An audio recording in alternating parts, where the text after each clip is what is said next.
ॐ अज्ञानतिमिरान्धस्य ज्ञानाञ्जनशलाकया चक्षुरुन्मीलितं येन तस्मै श्रीगुरवे नमः। श्रीचैतन्यमनोभीष्टं स्थापितं येन भूतले स्वयं रूपा कदा मह्यं ददाति स्वपदान्तिकम्। वन्देऽहं श्रीगुरो श्रीयुतापदकमलम् श्रीगुरून् वैष्णवांश श्रीरूपं साग्रजातं सहगण रघुनाथान्वितं तं सजीवं साद्वैतं सावधूतं परिजनसहितं कृष्णचैतन्यदेवं श्रीराधा कृष्णपादान् सहगण ललिता श्रीविशाखान्वितांश। नमो विष्णुपादाय कृष्णप्रेष्ठाय भूतले श्रीमते भक्तिवेदांत स्वामिनिति नामिने। नमस्ते सरस्वते देव्यै गौरवाणी प्रचारिणे निर्विशेष शून्यवादी पाश्चात्य देश तारिणे। जय श्री कृष्णा चैतन्य प्रभु नित्यानंद श्री अद्वैत गदाधर शिवासादि गौर भक्त वृंद। हरे कृष्णा कृष्णा कृष्णा हरे हरे हरे राम राम राम हरे हरे। हरे कृष्णा कृष्णा कृष्णा हरे हरे हरे राम राम राम हरे हरे। हरे कृष्णा। अंतर्राष्ट्रीय कृष्ण भावनामृत संघ इस्कॉन अयोध्या आप सभी का हार्दिक स्वागत करता है। तो आज जो है हम भगवद गीता के 15वें अध्याय जिसका शीर्षक है पुरुषोत्तम योग, उसके श्लोक संख्या 5 की विवेचना करेंगे। इसके पहले हमने देखा कि किस तरह से भगवान ने बताया श्लोक संख्या 3 और 4 में कि किस तरह से हमें विरक्ति की तलवार से इस अश्वत्थ वृक्ष को काटना है। तो अगर हम विरक्त होंगे तभी जाकर के हम मुक्त हो पाएंगे। हमने विस्तार में चर्चा की कि विरक्ति जो है वो मुक्ति का कारण है और आसक्ति जो है वो बंधन का कारण है।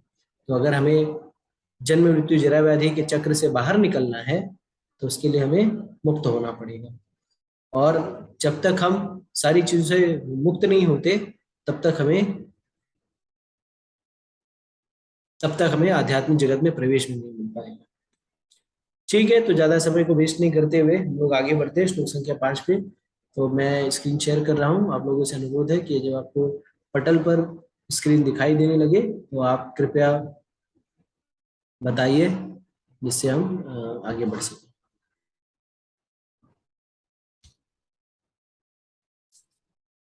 श्लोक संख्या 5, आशा है कि आप सभी लोगों को दिखाई दे रहा होगा ये श्लोक। तो अगर दिखाई दे रहा है तो चैट बॉक्स कमेंट बॉक्स में लिख करके बताइए। तो श्लोक संख्या 5 है निर्माण मोहा जित संग दोषा। निर्माण मोहा जित संग दोषा आध्यात्म नित्या विनिवृत्त कामा द्वंद्वैर्विमुक्ता सुख दुख संगे गच्छन्ति अमूढपदम् अव्ययम् तत्। निर्माण मोहा जित संग दोषा आध्यात्म नित्या विनिवृत्त कामा वंदे विमुक्ते मुक्ता सुख दुख संगे गच्छन्ति अमूढ़ पदम अव्ययम् तत्। भगवान कह रहे हैं जो झूठी प्रतिष्ठा मोह तथा कुसंगति से मुक्त है, जो शाश्वत तत्व को समझते हैं, जिन्होंने भौतिक काम को नष्ट कर दिया है, जो सुख तथा दुख के द्वंद्व से मुक्त है और जो मोह रहित होकर परम पुरुष के शरणागत होना चाहते हैं वे उस शाश्वत राज्य को प्राप्त होते हैं। यहाँ पे कुछ एक गुणों को भगवान बता रहे हैं कि किस तरह से शरणागत हमें होना पड़ेगा। तो शरणागति होने के प्रोसेस को यहाँ पे बता रहे हैं। तो पहला क्या चीज करें, जो झूठी प्रतिष्ठा से मुक्त हो। तो झूठी प्रतिष्ठा क्या होती है, तो झूठा अहंकार क्या होता है, निर्माण मोह, मान। तो मान क्या होता है, मान एक प्रकार का अहंकार होता है। अगर आप देखें इस जगत में तो हम सारे लोग जो है मान सम्मान और प्रतिष्ठा के पीछे भाग रहे हैं। अगर हम कहीं गए और वहां पे हमारा मान हुआ, वहां पे हमारा सम्मान हुआ, तो हम अपने आप को बहुत अभिभूत मानते हैं। हम कहीं गए और हमारा वहां पे अपमान हुआ तो हम बहुत दुखी हो जाते हैं। कई बार तो स्थिति ऐसी हो जाती है कि हम झगड़ा मरने काटने मरने मारने पे उतारू हो जाते हैं। अगर आप देखें तो महाभारत में बहुत ही सुंदर वर्णन है।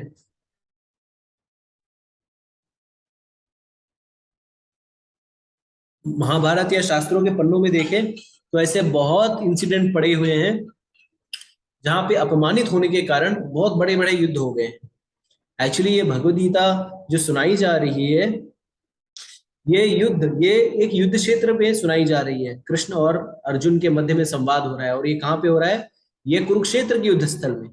लेकिन ऐसी क्या बात आन पड़ी कि ये लोगों को कुरुक्षेत्र के युद्ध स्थल पे आने पड़े। तो आचार्यगण इसकी मूल जड़ बताते हैं, दुर्योधन का अपमान। तो एक बार जब दुर्योधन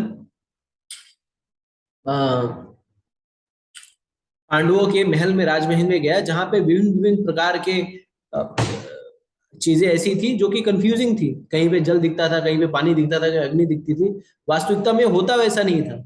तो ऐसे ही एक जगह पे जब पांडवों के घर पर दुर्योधन आया तो दुर्योधन ने वहां पे जल, ऐसा जल जैसा प्रतीत हो रहा था, जल की छाया की विषय वस्तु थी। कई बार वहां पे बहुत ऐसे भ्रमित करने वाली चीजें थी। तो ऐसे भ्रमित करने वाली चीज में दुर्योधन को लगा कि यहाँ पे फर्श है, लेकिन फर्श की जगह पे वहां पे पानी था। और दुर्योधन जो है उस पानी में अपना पैर रख के उस पानी में फिसल करके गिर जाता है। और ये चीज कौन देख रहा होता है, ये चीज द्रौपदी देख रही होती है। और द्रौपदी इस चीज को देखती है। दुर्योधन के निस्सहाय स्थिति को देखने के बाद द्रौपदी उसके ऊपर हंस देती है और कटाक्ष करते हुए कहती है, अंधे का पुत्र अंधा। तो अंधे का पुत्र अंधा कह करके वो उनका कटाक्ष करती है। और ये चीज जो है दुर्योधन को चुभ जाती है। और कहीं ना कहीं इसी अपमान का बदला लेने के लिए आगे चलकर ये पूरी महाभारत की संरचना होती है, जहां पे इतने सारे लोग जो है युद्ध क्षेत्र में खड़े मिल रहे हैं। इसी तरह से एक और वर्णन आता है कि किस तरह से शूर्पणखा को अपमानित किया गया। तो शूर्पणखा जब भगवान जनस्थान में थे और राक्षसों के साथ शूर्पणखा अपने भाई सुबाहु इत्यादि के साथ जब वहां पे रह रही थी, तो एक दिन वो विचरण करते जनस्थान में पहुंचती है। जब वहां पे पहुंचती है तो भगवान रामचंद्र जी, जो कि पूर्ण पुरुषोत्तम भगवान है, उनकी सुंदरता को देखकर वो मंत्रमुग्ध हो जाती है और उनसे विवाह का प्रस्ताव लेकर के भगवान रामचंद्र जी के पास पहुंचती है। कि रामचंद्र जी से कहती है कि हे राम, हे पुरुष, तुम बहुत ही सुंदर हो और मैं तुमसे विवाह करना चाहती हूँ। तुमसे, मेरे से अधिक रूपवती कन्या तुम्हें इस जगत में मिलेगी ही नहीं, मुझसे विवाह कर लो। तो भगवान रामचंद्र जी कहते हैं कि हे माते, हे हे हे जो भी है, जो भी कहा हो कि हे हे हे देवी, मैंने एक पत्नी व्रत धारण किया हुआ है और मेरी शादी हो चुकी है। मैंने सीता के साथ विवाह कर रखा है। तो अगर आप मेरे से विवाह भी कर लेती हो तो भी आपको मेरी दासी, मेरी पत्नी की दासी के रूप में रहना पड़ेगा, जो कि आप जैसी सुंदर कलावती कन्या जो है बिल्कुल भी इस चीज को बर्दाश्त नहीं करेंगी। तो मेरी शादी हो चुकी है। लक्ष्मण जो है, उनकी पत्नी उर्मिला, वो यहाँ पे है नहीं, तो उनको एक किसी पत्नी की आवश्यकता है, तो आप जाकर के लक्ष्मण से विवाह कर लीजिए। तो लक्ष्मण उनको कहते हैं कि नहीं नहीं, मैं कैसे विवाह कर सकता हूँ, मैं तो भगवान का दास हूँ, और अगर आप मेरे से शादी करोगी तो क्या होगा, तो तुम्हें भी दासी बन के रहना पड़ेगा। और इस तरह से भगवान राम और लक्ष्मण उसको यहाँ दौड़ाते हैं। और फिर अंतोतगत्वा वो कहती है रामचंद्र जी को कि ये तुम्हारी सीता जो है, खूब सीता, इसी की वजह से तुम वैसे विवाह नहीं कर रहे हो। तो मैं क्या करूंगी, मैं ऐसा करती हूँ, इसको ही मार देती हूँ, ना रहेगी बांस ना बाजेगी बांसुरी, ये मर जाएगी, उसके बाद आप मुझसे विवाह कर लेना। और फिर वो सीता मैया को मारने के लिए अग्रसर होती है। और जब वो सीता मैया को मारने के लिए अग्रसर होती है तो लक्ष्मण जी उसके नाक और कान को खचाक से काट देते हैं। और जब इस नाक और कान का कट जाना और उसका रावण के पास जाना होता है, रावण के पास जाती है शूर्पणखा, ये बताने के कि किस तरह से बलशाली, महाबलशाली, महाशक्तिशाली रावण की बहन का कुछ इंसानों ने क्या किया, उसके नाक और कान काट दिए और उनको उकसाती है कि तुम्हारा बहुत बड़ा अपमान है और तुम्हें इस अपमान का बदला लेना चाहिए। तुम जाओ और इस राम और लक्ष्मण की जो पत्नी है, राम की पत्नी जो है सीता, बहुत ही खूबसूरत है, और उसे किडनैप करके तुम अपनी पत्नी बना लो, और जब उसको अपनी पत्नी बना लोगे तभी मेरे अपमान का बदला हो मिल पाएगा, क्योंकि उसने रावण की बहन का नाक काटा है। और इसके बाद रावण को ये बात समझाती है शूर्पणखा, और रावण जाता है अपने मामा के पास, मरीचि के पास, जो कि एक निर्जन स्थान पर तपस्या कर रहा होता है। और जब मरीचि के पास रावण जाता है तो मरीचि को रावण अपना प्लान बताता है, किस तरह से वो राम की पत्नी सीता को किडनैप करना चाह रहा है और उसको उसका सहयोग चाहिए। मरीचि ने राम की शक्ति को पहले ही देख लिया होता है, जब विश्वामित्र मुनि के साथ रामचंद्र जी गए हुए होते हैं और ये सारे राक्षस, हजारों की संख्या में राक्षस उस यज्ञ वेदी को खराब करने के लिए आते हैं, उसके पहले ही रामचंद्र जी के बाणों से उनका सामना हो जाता है और सारे जो है वो दुम दबा करके भाग जाते हैं। तो इस तरह से मरीचि रावण को बताता है कि ये जिस किसी ने तुझे ये प्लान बताया है वो तेरा हितैषी नहीं है। राम कोई मामूली व्यक्ति नहीं है, और हे रावण, तुम्हारी तो बहुत सारी पत्नियां हैं, आप उनसे अय्याशियां करो, ऐश मारो और खुश रहो, राम को अपने हाल पर छोड़ दो। राम क्षत्रिय बालक है, वो आपको तकलीफ नहीं दे रहा है, आप उसको क्यों तकलीफ दे रहे हो। रावण इस बात को सुनता है, समझता है और फिर वापस चला जाता है। लेकिन फिर शूर्पणखा जब पता चलता है कि रावण जो अपने सिंहासन पे बैठा हुआ है आकर के बिना कुछ किए, तो शूर्पणखा फिर से उसी अपमान की दुहाई देती है, उसी प्रतिष्ठा की दुहाई देती है और कहती है, हे रावण, तुम्हारा यश, तुम्हारी प्रतिष्ठा जो है उसका हनन हो जाएगा अगर तुमने उससे बदला नहीं लिया तो। क्यों? क्योंकि उसने तुम्हारी बहन के नाक काट दिए, कान काट दिए, तुम्हें शर्म नहीं आती। और फिर रावण जो है वो फिर से मरीचि के पास जाता है, मरीचि उसको फिर समझाता है, लेकिन रावण उसे कहता है कि मरीचि, अगर तुम मेरे साथ नहीं देते तो तुम मरने के लिए तैयार हो जाओ। और मरीचि कहता है कि इस दुष्ट के हाथों मरने से अच्छा मैं भगवान राम के हाथों से मरूं, और भगवान के हाथों से मरने का अर्थ क्या है? मोक्ष की प्राप्ति। कहते हैं ठीक है। और फिर इस तरह से मरीचि के, रावण के इस घटिया प्लान में मरीचि साथ देते हैं, प्रतिष्ठा की खातिर, बदला लेने की खातिर, अपने मान को रखने की खातिर, प्रतिष्ठा का हनन ना हो, अपने सम्मान को, जो भी सो कॉल्ड प्रतिष्ठा को ऊंचा रखने के लिए रावण जो है सीता का अपहरण करता है। और फिर आप सभी जानते हैं रस्य सृष्टि कि किस तरह से राम रावण युद्ध होता है और रावण के पूरे खानदान का सफाया हो जाता है। तो अगर हम समझें तो देखें तो एक तरफ भौतिकवादी व्यक्ति होते हैं जो अपने मान के लिए, सम्मान के लिए वो किसी की भी हत्या, किसी का भी कत्ल, किसी को भी वो कर सकते हैं। लेकिन इसके उलट भगवान के भक्त होते हैं जो भगवान की सेवा में अपने मान का ही हनन कर देते हैं, अपनी प्रतिष्ठा की हनन करते हैं, उनकी कोई प्रतिष्ठा ही रहने नहीं जाती। तो हम कहते हैं ना कि दासों में सबसे बड़े दास कौन है? हनुमान। हनुमान का क्या अर्थ है? हनुमान का अर्थ है ये कि जो अपने मान का ही हनन कर दे, क्योंकि जो स्वामी होता है, स्वामी की सेवा में दास का कोई मान नहीं रह जाता। दास वही कार्य करता है जो स्वामी कहता है। जैसे कि हम सभी लोग चाकरी करते हैं, नौकरी करते हैं, तो हम लोग भी अपने मान का हनन करके नौकरी कर रहे हैं। जैसे कि राजस्थान में कहा जाता है कि उत्तम खेती, मध्यम व्यापार और नीच नौकरी। तो सबसे निम्न कोटि की होती है नौकरी। नौकरी करने का अर्थ है अपने मान सम्मान के साथ खिलवाड़ करना। क्यों? क्योंकि आपको पैसे के लिए वो सारी चीजें कहने के लिए कहा जाता है जो कि आपके हो सकता है आपके आत्म सम्मान के खिलाफ हो, लेकिन फिर भी आप धन की खातिर वो कार्य करते रहते हैं। जैसे कि अभी एक खबर मेरे पास आई थी, उसमें लिखा था कि एक विशेष कंपनी, ओला कंपनी का जो मालिक था, ओला कंपनी के मालिक ने क्या किया, ओला कंपनी के मालिक ने अपने कुछ एम्प्लॉयज को बोला कि पूरी फैक्ट्री के 3-4 जो है, पूरा फैक्ट्री के 3-4 चक्कर लगाओ। किस लिए? दंड के स्वरूप में, क्योंकि उन्होंने कुछ गलती कर दी थी, उनको दंड पनिशमेंट देना था।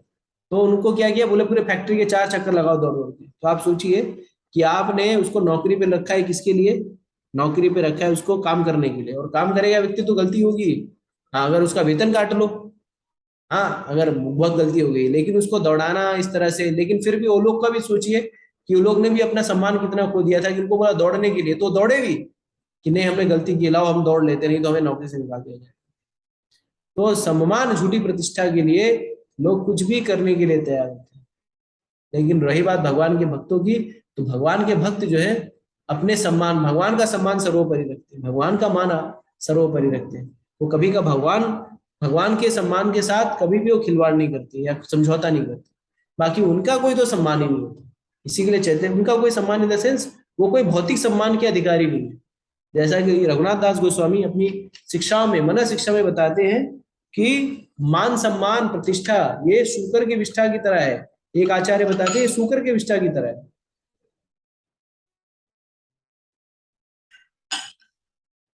वही रघुनाथ दास गोस्वामी कहते हैं मान सम्मान प्रतिष्ठा जो है वो गधे के मूत्र की तरह है। तो मान सम्मान प्रतिष्ठा की आकांक्षा करना किस तरह से है, जैसे गधे के मूत्र में नहाने के समान। तो झूठी प्रतिष्ठा से हमें बचना चाहिए। एक्चुअली इस भौतिक जगत में हम सारे लोग सो कॉल्ड झूठी प्रतिष्ठा में ही लगे हुए हैं। हम तरह तरह की उपाधियों को धारण कर रखे हैं। मैं भारतीय हूँ, मैं ये हूँ, मैं फलाना हूँ, मैं ढेमका हूँ, मैं क्षत्रिय हूँ, मैं ब्राह्मण हूँ, मैं वैश्य हूँ, मैं शूद्र हूँ, मैं अमीर हूँ, मैं गरीब हूँ, तरह तरह की उपाधियां। लेकिन ये सब जो है वो झूठी प्रतिष्ठा है, झूठा अहंकार है। जैसे हम कहते हैं ना मिथ्या अहंकार। तो मिथ्या अहंकार क्या है? देहात्म बुद्धि से ग्रस्त होना, इसको मिथ्या अहंकार कहते हैं। और वास्तविक अहंकार क्या है? कि अपने स्वरूप को समझना कि मैं भगवान का स्वामी नहीं हूं, मैं इस जगत का स्वामी नहीं हूं, मैं भगवान का नित्य दास हूं। तो भगवान के भक्त जो हैं वो सदैव अपनी स्थिति के बारे में जानते हैं। वो जानते हैं कि वो आत्मा है और आत्मा होने के कारण उनका कार्य है परमात्मा की सेवा करना। वो जानते हैं कि उनके जीवन का लक्ष्य जो है वो भगवत प्राप्ति करना है। वो भोग विलासिता इत्यादि में नहीं लगते। एकाग्रचित होकर वो भक्ति में लगे रहते हैं। अगर कोई उनको सम्मान कर दे तो भी कोई दिक्कत नहीं है, कोई अपमान कर दे कोई भी दिक्कत नहीं है। भगवान के भक्तों की मनोदशा ये होती है, भगवान के भक्त जब प्रचार करने जाते हैं तो कई लोग उनको सम्मान देते हैं, बैठाते हैं, आइए बैठिए स्वामी जी। और कई लोग उनको धुतकारते हैं, भगाते हैं, पीटते हैं। लेकिन भगवान के भक्त विचलित नहीं होते, उसे भी अपना शुद्धिकरण के रूप से समझते हैं। दूसरी जो चीज यहाँ पे बता रहे हैं भगवान कि मोह से दूर होना, मोह से मुक्त होना। तो हम सभी जो है मोह युक्त हैं। किस चीज का मोह है? मोह किस कारण से आता है? मोह आता है ओनरशिप के कारण। यानी जब आप स्वामित्व की भावना रखते हैं उससे ही मोह की उत्पत्ति होती है, अटैचमेंट। ठीक है। तो हमें जो अटैचमेंट होता है वो किस कारण से होता है? वो इसलिए होता है क्योंकि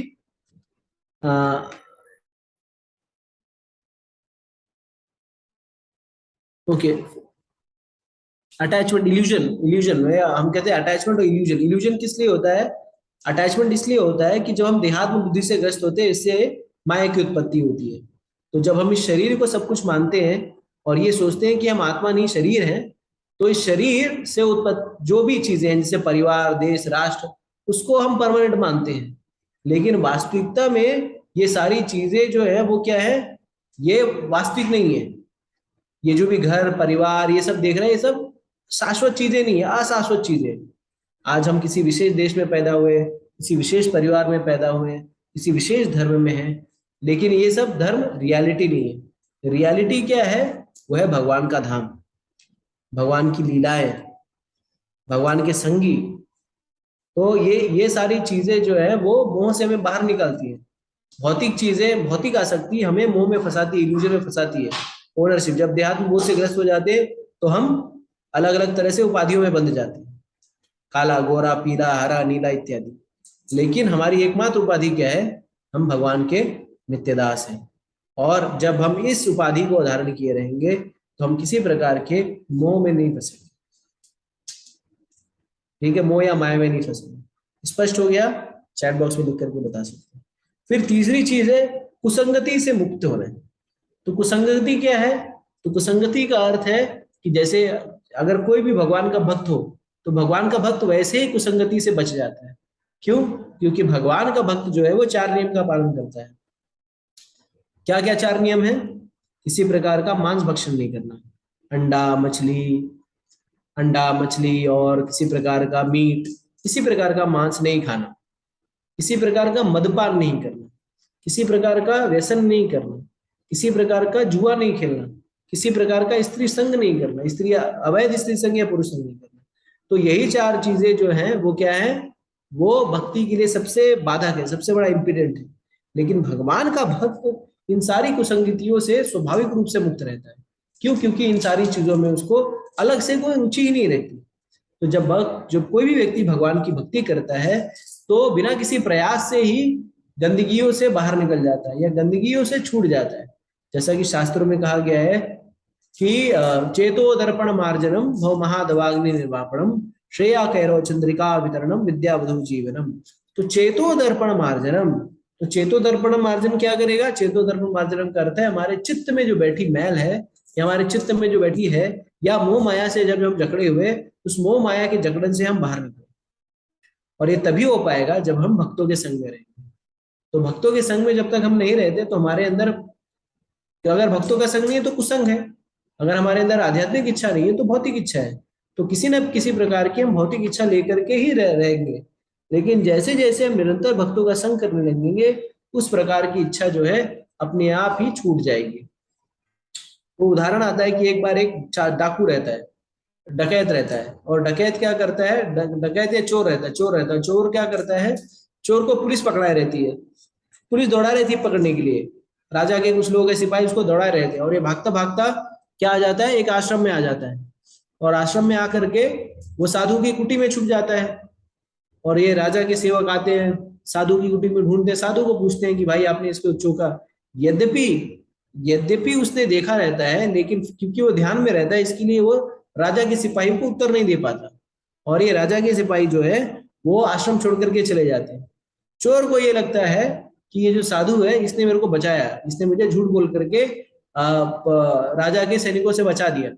और इस कारण से वो बहुत ही कृतज्ञ हो जाता है साधु का, कि मैं अब यहाँ पे इसको मैं कुछ ना कुछ तो करूंगा, इसको हेल्प करूंगा, इसको लोग को चोरी नहीं करूंगा। और उसी दिन बहुत सारे साधु जो है अलग अलग राज्य से आए रहते हैं, वहां पे निवास करने के लिए, धाम दर्शन करने के लिए आए रहते हैं, और उस जगह पे रात्रि निवास के लिए रुके रहते हैं।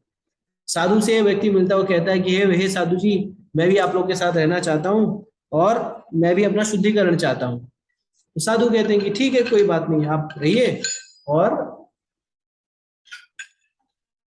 साधु कहते हैं ठीक है, कोई बात नहीं, आप रहिए और यहीं पे रुकिए, और फिर मैं आपको भक्ति इत्यादि के बारे में सिखाऊंगा, आप भी भक्ति करने लग जाइएगा। तो कहते हैं ठीक है। तो रात्रि जब होती है तो अब सारे लोग सो जाते हैं। अब चूंकि ये व्यक्ति जो है वो चोर डकैत रहता है, तो चोर और डकैत की प्रवृत्ति क्या होती है, कुछ ना कुछ चोरी करना। तो हम कहते नहीं कि चोर चोरी से जाएगा, सीना चोरी से नहीं। तो डकैत क्या करता है, वो जितने भी साधु रहते हैं सबके कमंडल यहाँ वहां करने लगता है। किसी का कमंडल दूसरे के कमंडल के पास रख दिया, किसी का जो है कॉपी किसी और जगह रख दिया। इस तरह से पूरी रात्रि भर इधर का काम उधर करता रहता है। सुबह सारे लोग उठते हैं तो बोलते हैं अरे ये मेरा कमंडलू क्या हुआ, मेरा कमंडलू, ये तो दूसरे का कमंडलू है, इत्यादि इत्यादि। मतलब सबका जो है पूरा मैस हो गया रहता है, किसी का कमंडलू यहाँ, किसी का कमंडलू है। तो साधु जो आके पूछते हैं कि ये ऐसा तुमने किया क्या? तो बोले हाँ, वो चोर बोलता है हाँ साधु जी क्या करूं, आपको बताया नहीं मैंने, मैं जो है पहले मैं चोर हूँ, और चोर होने के कारण रात्रि में मैं एक्टिव होता हूँ और रात्रि में मैं कुछ ना कुछ चोरी करता हूँ। लेकिन जब मैं आप लोगों के संग में आ गया हूँ तो मुझे लगा कि आप लोगों के साथ क्या चोरी करूँ, लेकिन मेरी प्रवृत्ति है यहाँ से वहां करने का, तो अब क्या करूँ, प्रवृत्ति के कारण मजबूर हूँ। तो अब मैं इसी के लिए मैंने चोरी तो नहीं किया, लेकिन यहाँ से सामान वहां कर दिया। तो इस तरह से व्यक्ति जो है साधु के संग में, भक्तों के संग में रह करके कुसंग से दूर हो सकता है। तो कुसंग क्या है, तो कृष्ण को छोड़ करके जो भी कार्य करते हैं, कृष्ण की छोड़ करके जो भी बातें करते हैं, कृष्ण के लिए, कृष्ण से इतर जो भी हम कार्य करते हैं वो कुसंग में आता है। और साधु संग क्या है, भक्तों का संग क्या है, जहाँ पे भगवान का गुणगान हो, जहाँ पे भगवान का बखान हो, जहाँ पे भगवान का कीर्तन हो, जहाँ पे भगवान की आरती हो, जहाँ पे भगवान का प्रसाद वितरण हो, ये सारी चीजें जो है वो साधु संग है। और साधु संग करने के लिए जैसे कहते हैं संगत से गुण होता है, संगत से गुण जात। अगर आप देखें जितने भी बड़े बड़े आचार्य हैं, जितने भी बड़े बड़े साधु हैं, तो इन्होंने कभी भी कुसंग नहीं किया। ये सदैव साधु प्रामाणिक गुरु और साधु के संरक्षण में, उनके निर्देशन में ही कार्य करते रहे।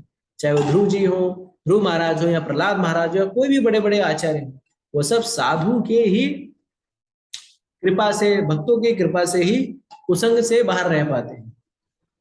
तो अगर हम व्यसनी का संग करेंगे तो हम व्यसन पान करेंगे, अगर हम दारूबाज का संग करेंगे तो दारूबाज बनेंगे, अगर हम किसी गलत व्यक्ति का संग करेंगे तो गलत व्यक्ति बनेंगे।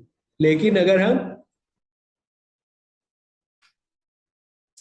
हम भगवान के भक्तों के संग में रहेंगे तो हम लोग भी भक्ति के कार्य में लगेंगे। ठीक है, तो जैसे वर्तमान समय में हम लोग क्या कर रहे हैं, ये जो भगवत इस्कॉन के मंदिर है, इस्कॉन के सेंटर है, ये ऑनलाइन जो क्लासेस चल रही है, ये सब आप लोगों को साधु संग देने के लिए। और शास्त्र में कहा गया है साधु संग सर्व शस्त्र का है, लव मात्र साधु संग सर्व सिद्धि है। तो लव मात्र साधु संग करने से सारी सिद्धियां प्राप्त हो सकती हैं। तो जो भगवान का जो भक्त होता है वो कुसंगति से मुक्त होता है। जैसे शास्त्रों में कहा गया, अनुकूल से संकल्पम प्रतिकूल से वर्जनम। तो जो चीजें अनुकूल हो उसको हमें धारण करना है, और जो चीजें प्रतिकूल हो उसको हमें रिजेक्ट करना है। तो अनुकूल, तो भक्ति के लिए जो अनुकूल संग है उसे हम करना है। तो हमें ऐसे लोगों का संग करना है जिनकी भक्ति में रुचि हो, जिनको भगवान नाम में रुचि हो, जो भगवान की सेवा में लगे हो, और जो किसी तरह से येन के इन प्रकार ने भगवान के लिए सदैव तत्पर हो। तो ऐसे लोगों के साथ अगर हम संग करेंगे तो हमें बहुत ही लाभ होगा। और अगर हम ऐसे लोगों के संग साथ संग करते हैं जो कि व्यसनी है, स्त्री कामी है, ऐसे लोगों का संग करेंगे तो हम जो है आत्म साक्षात्कार के पद पर आगे नहीं बढ़ पाएंगे। स्पष्ट है, क्लियर है? अगर आप लोगों को, तो आप लोग चैट बॉक्स में लिख करके बता सकते हैं। इसके बाद बताया गया है जो शाश्वत तत्व को समझते हैं। तो शाश्वत तत्व क्या है? तो जैसे कि हम सभी जानते हैं ये जगत क्या है, ये जगत अशाश्वत है। भगवान भगवद गीता में कहते हैं दुखालयम अशाश्वत। तो ये भौतिक जगत दुखालय है और उसके साथ साथ अशाश्वत है, यानी टेम्पररी है। यहाँ पे जो भी चीजें आपको दिख रही है, जो भी व्यक्ति आपको दिख रहे हैं, जो भी जोगी साथ समाज दिख रहा है, जो भी सारी चीजें यहाँ पे आपको दिख रही, दिखाई पड़ रही हैं अपनी आंखों से, वो सारी चीजें जो है वो नष्ट होने वाली है। इसके लिए ही इस जगत में जितना भी सामान, जितना भी आप देखते हैं, सारी चीजों को साथ क्या होता है? एक्सपायरी डेट होता है। तो एक्सपायरी डेट होने का अर्थ क्या है कि ये बनी हुई है और कालांतर में इनका क्षय हो जाएगा। लेकिन जब यहाँ पे, जैसे हम जानते हैं ना कि ये जगत द्वंद्वों से भरा पड़ा है, अच्छा बुरा, तो अगर एक ऐसी जगह है जहाँ पे सारा कुछ चीज नष्ट हो जाएगा, तो एक ऐसी जगह भी होनी चाहिए जहाँ पे सब कुछ चीज नष्ट नहीं होगी, वहां पे शाश्वत रहेगी। तो यहाँ पे जो वृक्ष है, ये भौतिक जगत जो है वो अश्वत वृक्ष है, लेकिन ये अशाश्वत है, टेम्पररी है। तो इसका अर्थ है कि एक ऐसा धाम भी है जहाँ पे सब कुछ परमानेंट। जैसे यहाँ पे क्या है, यहाँ पे जन्म मृत्यु जरा व्याधि है, तो एक ऐसा भी जगह होना चाहिए जहाँ पे जन्म मृत्यु जरा व्याधि नहीं हो। यहाँ पे दुख है, कुंठा है, क्लेश है, परेशानियां हैं, पता नहीं क्या क्या चीजें हैं। तो ऐसी भी जगह होनी चाहिए जहाँ पे ना दुख हो, ना कंठा हो, ना क्लेश हो, ना परेशानी हो। तो भगवान का भक्त जो होता है, जो विरक्त होता है, जो शरणागत व्यक्ति होता है, वो जानता है कि ये भौतिक जगत जो है वो क्या है, ये भौतिक जगत परमानेंट नहीं है, टेम्परेरी है। हम यहाँ पे खाली हाथ जाएंगे और हाथ पसारे जाएंगे, और हम कितना भी धन इकट्ठा कर लें, कितना भी वैभव इकट्ठा कर लें, कितना भी यश इकट्ठा कर ले, हम लोग परमानेंटली नहीं रह सकते।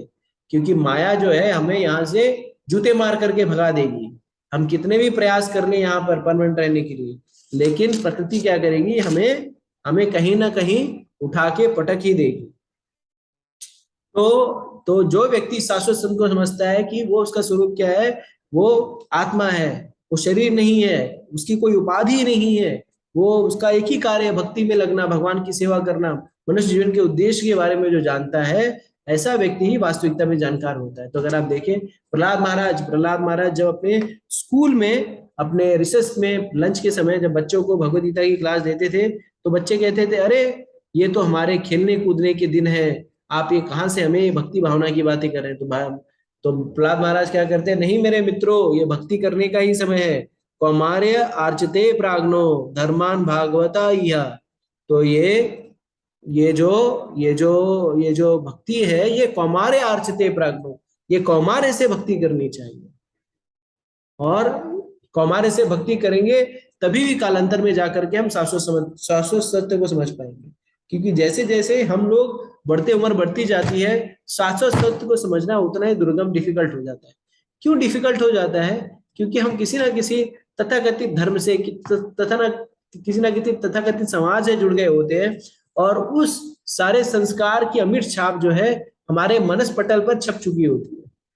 तो अगर आपके मनस पटल पे पहले से ही सब कुछ छपा हुआ है, तो उसको साफ करना बहुत ही डिफिकल्ट है।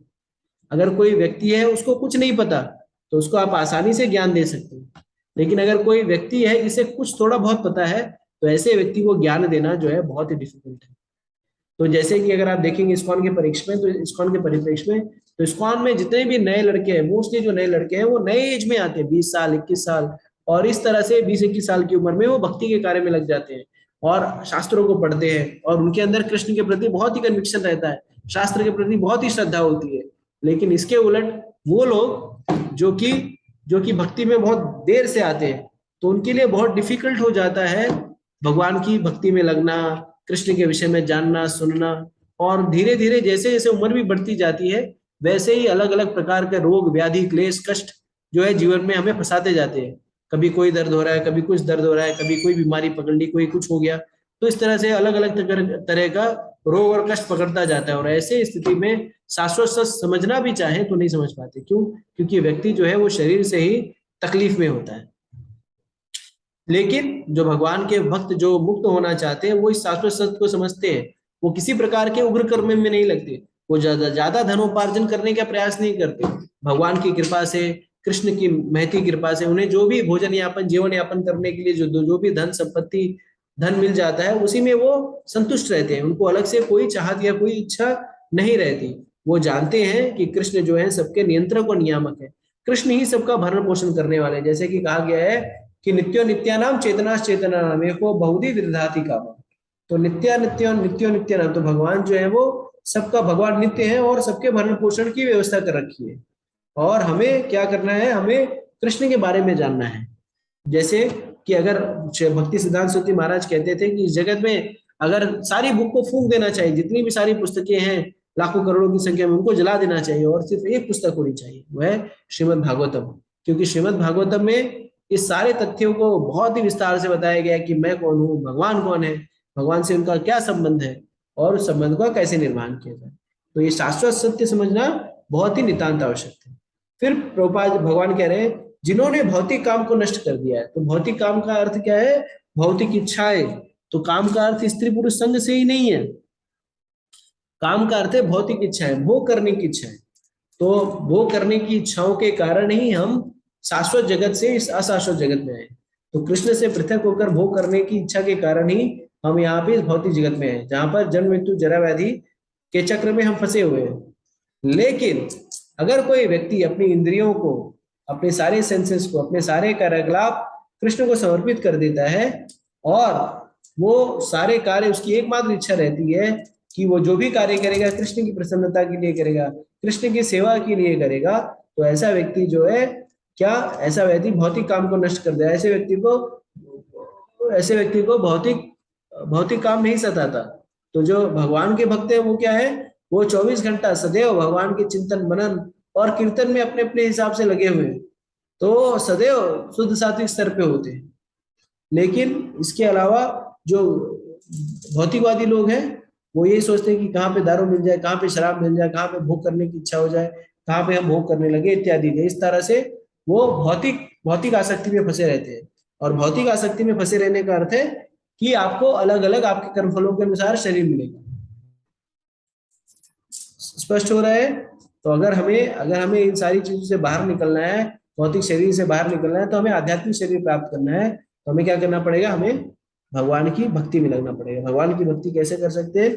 भगवान के पवित्र नामों का जप करके। हरे कृष्णा कृष्णा कृष्णा हरे हरे, हरे राम राम राम हरे हरे।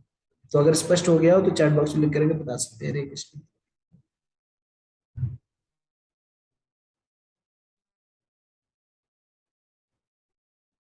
आगे भगवान कह रहे हैं कि जो सुख तथा दुख के द्वंद्व से मुक्त है।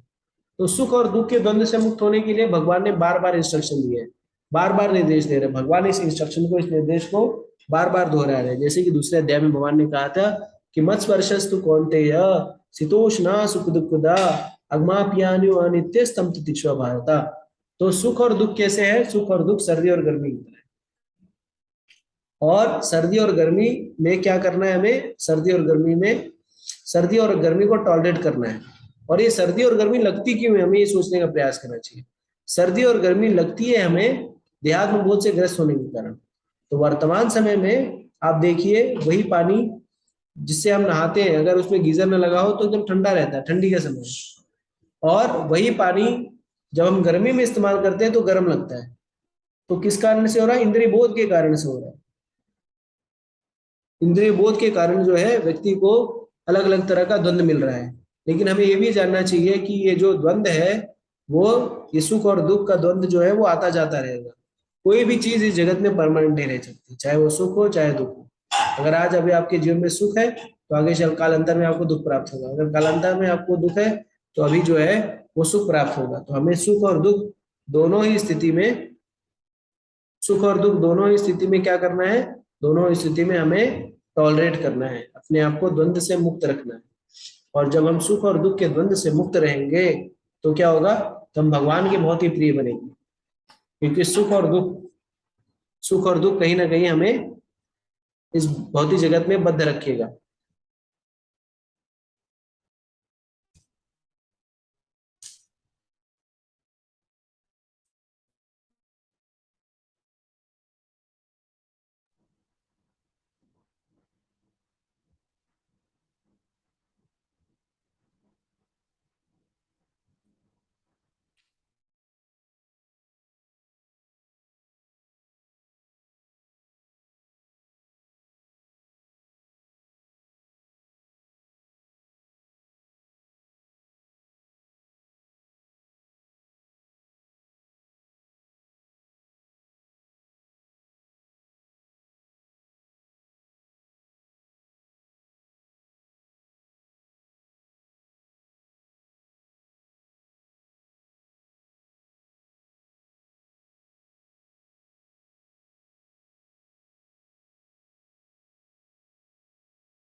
तो ये सुख और दुख के द्वंद्व से मुक्त होना ही, अगर हम सुख और दुख के द्वंद्व से मुक्त हो जाएंगे, वो तभी दुख सुख और दुख से द्वंद्व से मुक्त हो पाएंगे जब हम ये समझ पाएंगे कि ये सुख और दुख जो इंद्रिय बोध के कारण होता है।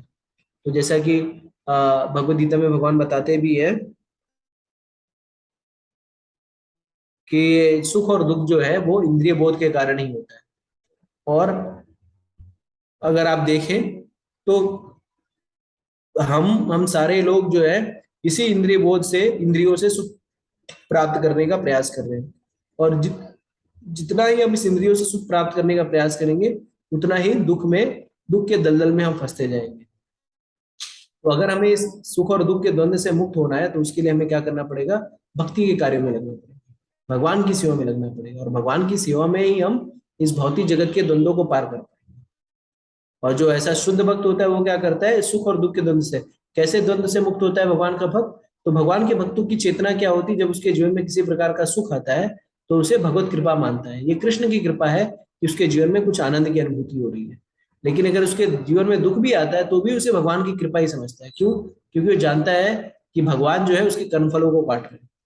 तो इस तरह से वो, इस जैसे कि हम कहीं पे भी रहते हैं और कुछ गलत हो रहा होता है तो हम समय काट रहे होते हैं कि ये समय भी जाएगा, तो उसी तरह से ये भौतिक शरीर अगर हमें मिला है तो ये भौतिक शरीर जो है उसमें द्वंद्व तो रहेंगे ही, सुख और दुख तो आते जाते रहेंगे।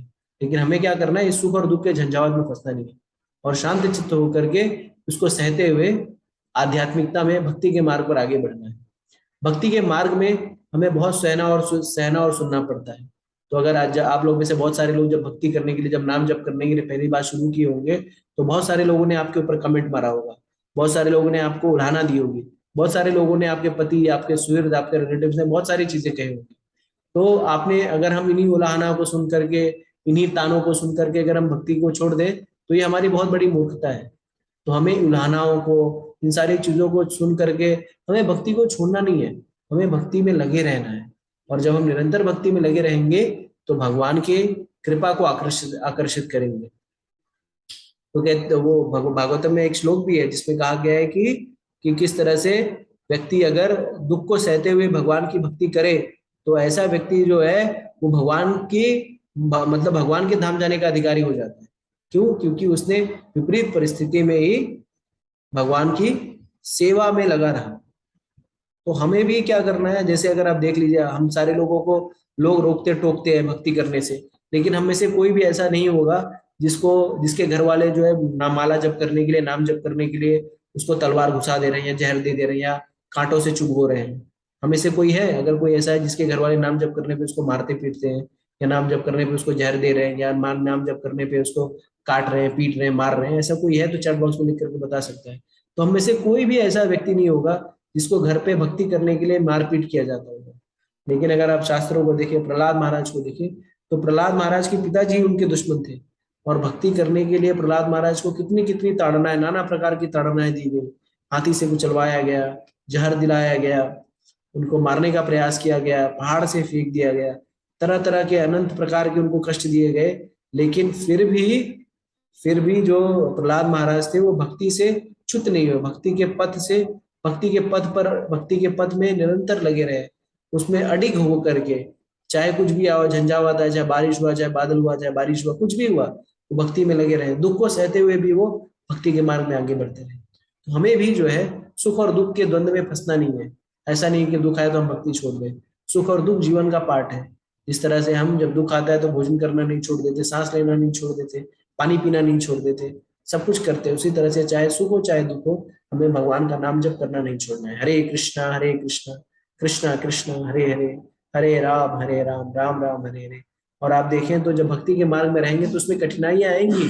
श्रील प्रभुपाद जी ने बहुत स्ट्रगल किया अपने गुरु महाराज की आज्ञा का पालन करने के लिए।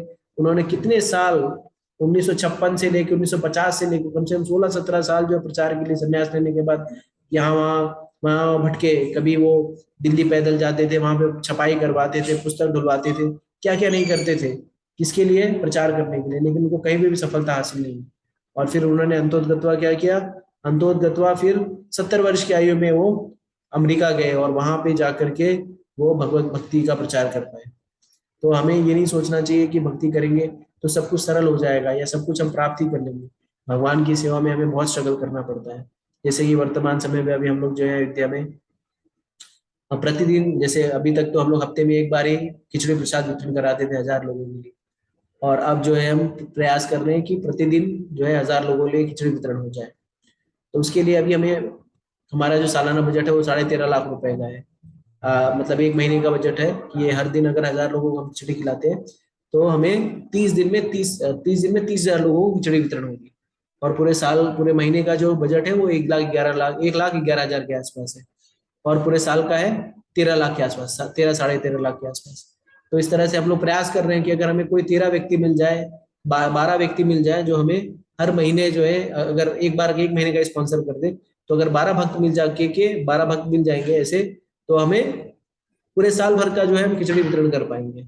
या कोई एक भक्ति जो है पूरे साल का खिचड़ी का स्पॉन्सर कर दे, तो भी हम एक ही व्यक्ति, एक भक्त के ऊपर ही, एक भक्त की कृपा से ही हम सारे सारे साल का जो है खिचड़ी वितरण कर पाएंगे। लेकिन अब इस 13.5 लाख रुपए को जनरेट लेने के लिए, लोगों से बात करने के लिए बहुत कठिनाई हो रही है। लोगों से पूछ रहे हैं, लोगों से कुछ एक भक्त हैं, एक दो भक्त हैं जिन्होंने, में जैसे एक भक्त है अमर खरबंदा जी प्रभु, उन्होंने अभी आज ही मुझे फोन करके बताया कि वो भगवान की सेवा के लिए एक महीने का खिचड़ी स्पॉन्सर कर रहे हैं, 1,11,000 रुपए वो दे रहे हैं। तो एक महीने का कम से कम हो गया। अब हमें 11 महीने के लिए एक एक भक्त चाहिए, या कोई एक भक्त हो जो पूरे साल का भी कर रहे तो भी कोई दिक्कत नहीं। तो इस तरह से हम लोग स्ट्रगल कर रहे हैं कि एक अच्छा कार्य करने के लिए हमें कितना स्ट्रगल करना पड़ रहा है। इसके उलट अगर कोई गलत कार्य होता है, व्यक्ति जैसे चुनाव नेता वगैरह को देख लीजिए, कोई एक मंत्री आ गया तो सैकड़ों लाखों लाखों करोड़ों रुपए फूंक देते हैं। या कहीं जाने के लिए, विदेश जाने के लिए, घूमने के लिए व्यक्ति जो 20-20, 30-30, 40-40, 50-50 लाख रुपया फूंक देता है। लेकिन इन सब कार्यों के लिए, अच्छा कार्य करने के लिए आपको स्ट्रगल करना पड़ता है। हम लोग कब से स्ट्रगल कर रहे हैं कि किसी तरह से हो जाए, किसी तरह से एग्जीक्यूट हो जाए। तो आप देखिए कि अच्छे कार्य के लिए आपको बहुत स्ट्रगल करना पड़ता है।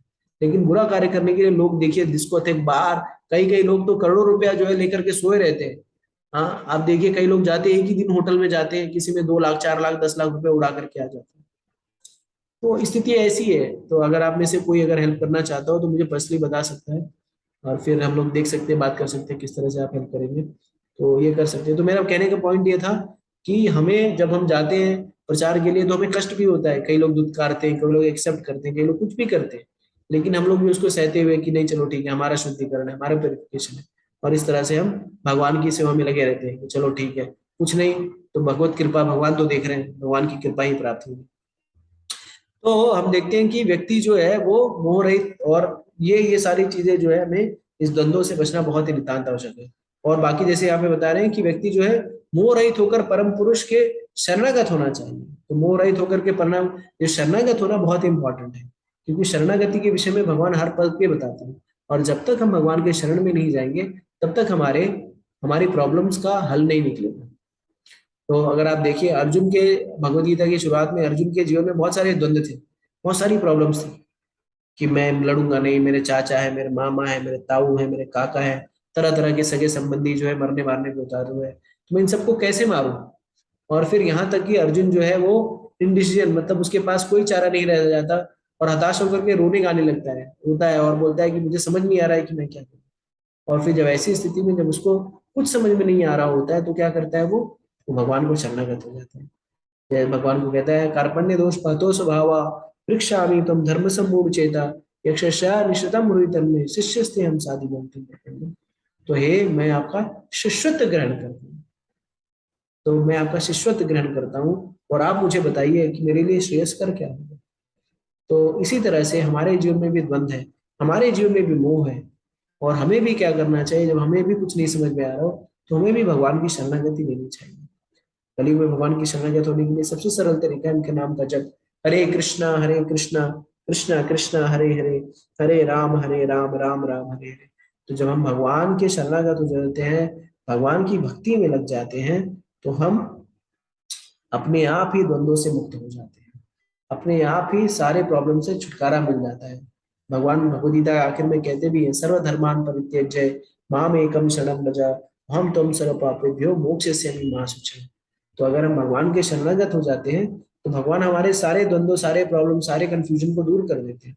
भगवान के लिए क्या है हमारे दुख और कष्टों को दूर करना, कुछ नहीं। भगवान कहते हैं ये था माम प्रपद्यते थाम से भजामे। तो जो जिस भाव से भगवान की सेवा करता है, जो जिस भाव से भगवान की भक्ति करता है, भगवान उसी भाव से उसके साथ आदान प्रदान करते हैं। तो अगर आप पूरी तरह से भगवान के ऊपर शरणागत हैं तो भगवान आपका टेक केयर अवश्य करेंगे। भगवान कहते नहीं है अन्यास चिंतयन्तो माम ये जना पर्युपासते तेषाम नित्यभियुक्ता नाम योगक्षेम महामहिम। तो जो अनन्य भाव से भगवान की भक्ति करता है, जो अनन्य भाव से भगवान की सेवा में लगा है, ऐसे ऐसे ऐसे शरणागत भक्त की भगवान सब कुछ टेक केयर करते हैं। जैसे कि जब रामायण के युद्ध के समय जब विभीषण ने रावण को समझाया कि हे रावण आप गलत कार्य ना करो और अपने कुल के नाश करने के कारण मत बनो, क्योंकि तुम्हारे कारण से क्या हो रहा है, तुम्हारे कारण से ही कुल का, सारे राक्षस कुल का नाश हो जाएगा। मेरा तुम्हारे से अनुरोध है कि क्या करो कि तुम सीता को वापस कर दो और रामचंद्र से माफी मांग करके सुखपूर्वक लंका में जीवन यापन करो। और यह शास्त्र सम्मत नहीं है कि आप किसी की पत्नी को किडनैप कर ले, उनका हरण कर ले। और जब विभीषण रावण को इस तरह से अच्छी सलाह दे रहा होता है, उसी समय उसके जो चेले रहते हैं वो भड़क जाते हैं। मेघनाथ जो कि रावण का पुत्र है, बहुत ही बेइज्जती के साथ विभीषण जी का अपमान करता है, उनको कहता है कि तुम नपुंसक हो गए हो, तुम क्या बातें कर रहे हो, तुम जानते नहीं हो कि रावण कौन है। माली सुमाली दुनिया भर के जो राक्षस रहते हैं एकदम एकदम तैयार हो जाते हैं, तुम बात क्या कर रहे हो, तुम हिजड़े हो गए हो। तुम रावण को जानते नहीं, रावण ने ये तीर मार दिया, रावण ने कैलाश पर्वत को उठा लिया, रावण ने ये कर दिया, रावण ने वो कर दिया। और राम राम तो सिर्फ एक मनुष्य है, उसको तो गाजर मूली की तरह ही रावण हमारे राजा साहब जो है उसको कुचल देंगे, तुम क्या बात कर रहे हो। और मेघनाथ जो है बहुत ही बेइज्जती करके विभीषण को भगा देता है।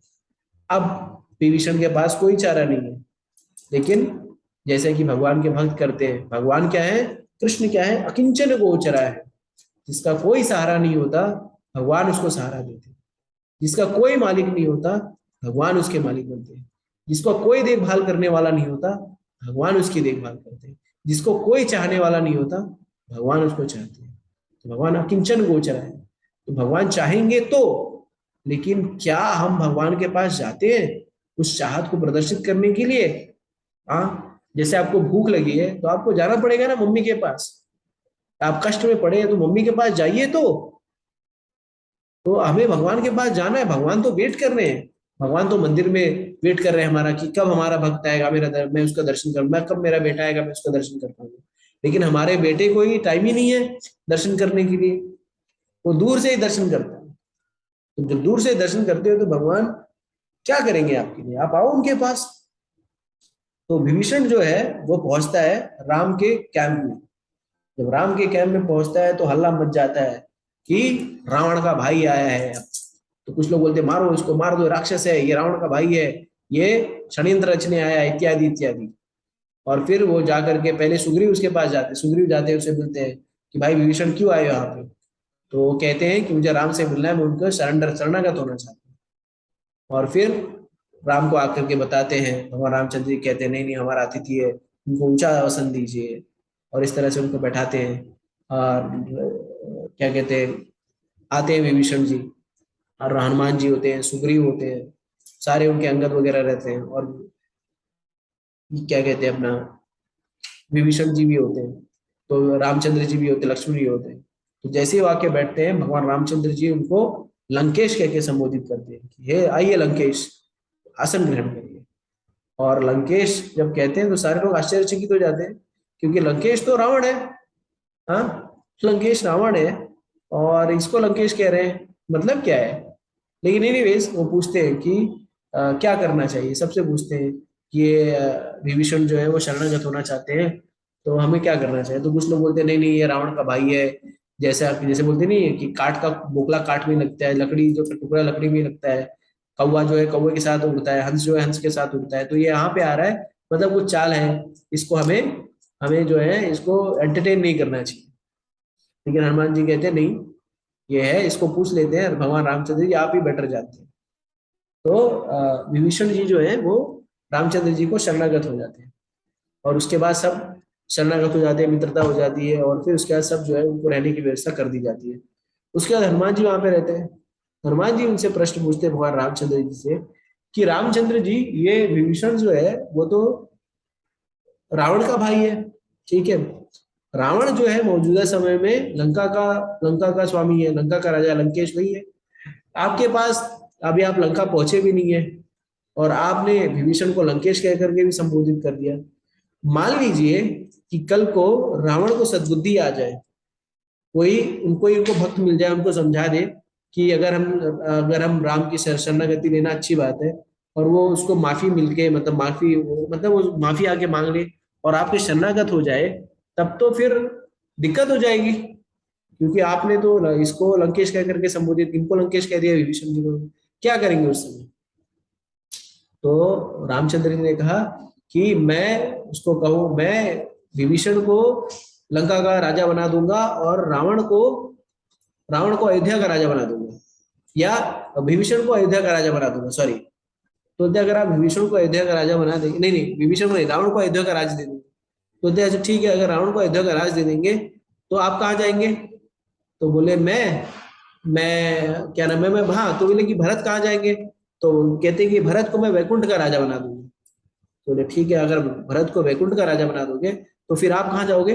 तो बोले कि हम इन सबके सेवा करेंगे, मतलब इन सबके जो है सेवा करेंगे। तो पॉइंट ये है कि भगवान जो है अपने शरणागत भक्तों के लिए कुछ भी करने के लिए तैयार है, और इनफैक्ट अपने शरणागत भक्तों के लिए वो सब चीज की व्यवस्था भी करते हैं, उनका संरक्षण भी करते हैं। जैसे कि भगवद गीता में कहा भी है कि क्षिप्रम भवति धर्मात्मा शाश्वत शांति निगच्छति कौन्तेय प्रति जाना ही न मे भक्त प्रणश्यति।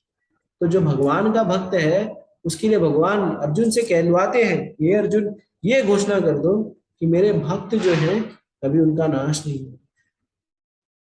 तो हमें समझना चाहिए कि जो इन क्वालिटीज को धारण करेगा, जो झूठी प्रतिष्ठा से बचेगा, जो मोह तथा कुसंगति से मुक्त होगा, जो शाश्वत तत्व को समझेगा, जो भौतिक काम को नष्ट कर दे, इसकी भौतिक इच्छा नहीं रहेगी, जो सुख और दुख के द्वंद्व से रहेगा, और अंतोतगत्वा जो भगवान के शरणागत होगा, ऐसा व्यक्ति जो है भगवान के शाश्वत धाम को प्राप्त होगा। तो शरणागत जब हो जाएंगे तो भगवान अकिंचन है, अकिंचन गोचर है, तो जब अकिंचन होकर के भगवान की शरणागत हो जाएंगे तो हम जो है उस इन सारी क्वालिटीज को जब हम डेवलप कर लेंगे तो हम भगवान के नित्य शाश्वत धाम जाने के अधिकारी हो जाएंगे। और भगवान की शरणागत होने के लिए कलयुग में जैसे सरल विधि है वह भगवान के पवित्र नामों का जप। हरे कृष्णा कृष्णा कृष्णा हरे हरे, हरे राम राम राम हरे हरे। तो जब हम भगवान की भक्ति करेंगे, इस तरह से इन क्वालिटीज को डेवलप करेंगे, तो हम क्या हो पाएगा, हमें क्या मिलेगा? तो हम भगवान के शाश्वत राज्य को प्राप्त होंगे। तो अभी हम कौन से राज्य में हैं? ये भी भगवान का राज्य है, लेकिन ये अशाश्वत राज्य है। जैसे कि हमने देखा कि पेड़ जो है वो किसके है? अश्वत्थ वृक्ष जो है वो नदी के किनारे है, और नदी के किनारे होने के कारण क्या हो रहा है, नदी के किनारे होने के कारण परछाई जो है वो पानी में दिख रही है। तो जैसे कि शुरुआत में पहले ही सत्र में मैंने बताया था कि वो हीरो का हार, तो हीरो का हार अगर परछाई में, अगर पेड़ के ऊपर है लेकिन उसकी परछाई किसमें दिख रही है, तालाब के पानी में दिख रही है, तो हमें ऐसे लग रहा है कि हीरो का हार उस पानी में है। और कोई भी कितना भी महान वो गोताखोर हो, अगर गोता लगाएगा उसी में तो कितना भी प्रयास कर ले, सालों साल पूरा जीवन निकल जाएगा, उसको वो हार नहीं प्राप्त होगा। क्यों नहीं प्राप्त होगा हार? कि वो हार पानी में है ही नहीं, वो हार तो पेड़ों पे लटका हुआ है। तो उसी तरह से शांति, समृद्धि, सुख, ये सब चीज जो है वो शाश्वत चीजें जो है वो भगवान के नित्य शाश्वत धाम। भौतिक जगत तो है प्रकृति प्रतिबिंब है, तो यहाँ पे तो उल्टा ही, यहाँ पे दुख है, क्लेश है, कुंठा है, परेशानियां है, ईर्ष्या है, जलन है, द्वेष है, काम, क्रोध, लोभ, मोह, ये सारी दुविधाएं यहाँ पे। तो अगर हमें भगवान के शाश्वत धाम को प्राप्त करना है तो हमें इन क्वालिटीज को विकसित करना पड़ेगा, इन गुणों को विकसित करना पड़ेगा, इस चेतना में हमें आना पड़ेगा।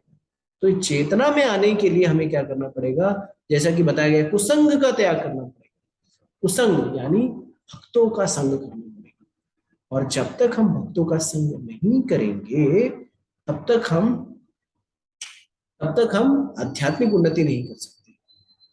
भक्तों का संग हमें नितांत आवश्यक है, क्योंकि भक्ति हमें भक्तों का संग ही दे सकती है। जैसा कि शास्त्रों में भी कहा गया है, साधु संग सर्व शस्त्र कहे, लव मात्र साधु संग सर्व सिद्धि है। तो लव मात्र साधु संग हमें सारी सिद्धियां प्रदान कर सकती है। तो ये मनुष्य जीवन बहुत ही दुर्लभ है, बहुत ही रेयर है, जहां पर हमें ये मनुष्य जीवन प्राप्त हुआ है, हम जानने समझने की बुद्धि हमें प्राप्त हुई। और उससे भी दुर्लभ है भगवान के भक्तों का संग। भगवान के भक्तों का संग सबसे दुर्लभ है।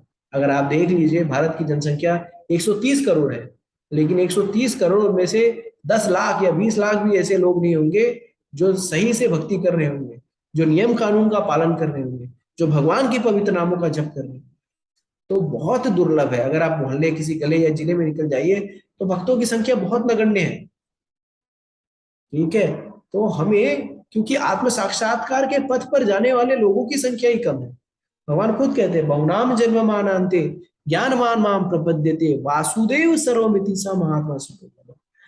तो वासुदेव सर्वमिति, भगवान कृष्ण जो है वो सब कुछ है, ये जानने वाला, ये समझने वाला महात्मा बहुत ही दुर्लभ है।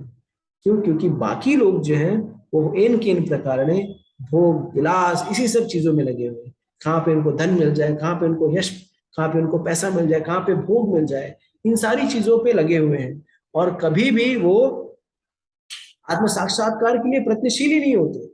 उनके जीवन का उद्देश्य ही है कि अधिक से अधिक धन कमाओ, अधिक से अधिक भोग में लगो, कल मृत्यु होगी, किसने देखा है।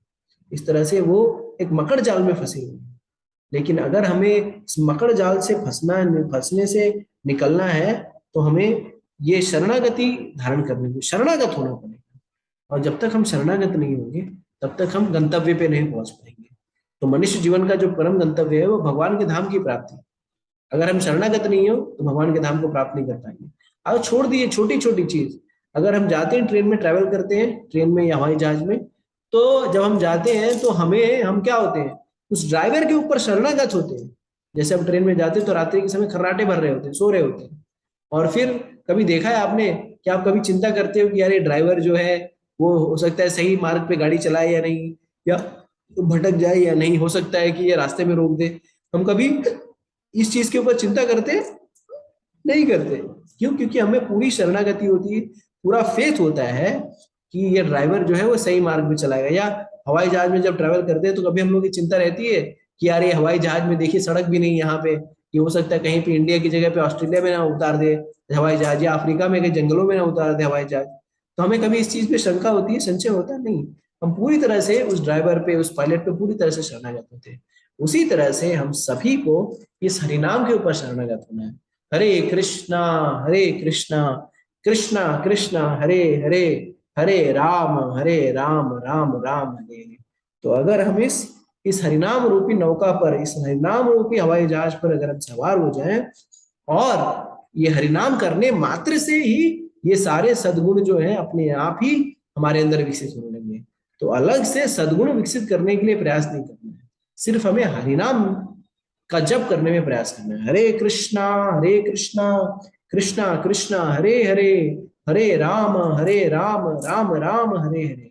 तो जब हम इस हरिनाम का जप करते हैं, भक्तों का संग लेते हैं, भक्तों की शरणागत भक्तों से श्रवण सुन, भगवान की कथाओं का श्रवण करते हैं, तो वैसे ही हमारे जीवन के जो सारे कल्मश है धीरे धीरे धीरे धीरे धीरे करके उनका नाश हो जाता है। और चित्त का मार्जन करने से हमारे अंदर वो सारे सद्गुण डेवलप हो जाते हैं जो कि हमें भगवान के नित्य शाश्वत धाम ले जाने के लिए आवश्यक है।